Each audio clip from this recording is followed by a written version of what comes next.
l'imprimerie Saint-Paul a différentes activités. D'un côté, une imprimerie traditionnelle avec des prestations pré-presse, impression, offset d'impression numérique, finition, logistique, expédition.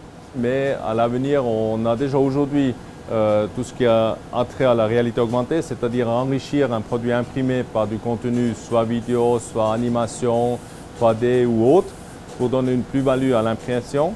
On a aussi les possibilités aujourd'hui de faire de tournage vidéo, montage vidéo pour justement avoir du contenu pour enrichir un produit.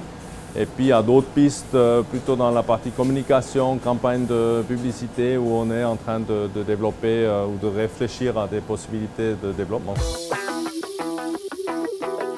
On a dû prendre la décision en début 2013 d'arrêter la production des journaux ici dans notre maison.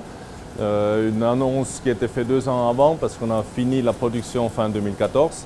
Et c'est clair, c'était un volume assez important de nos prestations et puis ça demandait une réadaptation assez importante à la fois de l'organisation, de le fonctionnement, mais aussi de notre positionnement sur le marché. On s'est dit que c'est quand même un changement très important pour nous et puis d'avoir un œil externe avec quelqu'un qui ne connaît pas forcément la branche dans le détail et encore moins la société, nous paraissait important pour prendre des bonnes décisions dans cette adaptation qui était quand même une adaptation majeure.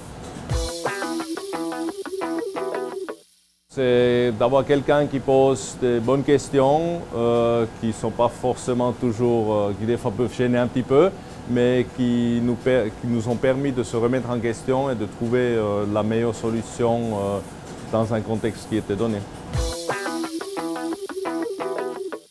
On a dans cette réorganisation discuté de l'organigramme d'un côté, où on a regroupé certains services, on a créé d'autres, on a mis plus de poids sur l'innovation, sur cette évolution des nouvelles technologies. Et puis on a aussi retravaillé un peu les cahiers de charges et on a aujourd'hui une base pour retravailler ces cahiers de charges qui est plus performant qu'elle était avant. C'était vraiment un travail d'équipe, collaboratif. Ce n'est pas le prof qui vient dire il faut faire comme ça, c'est par des questions, par des échanges, par des remises en question qu'on a pu construire ensemble quelque chose.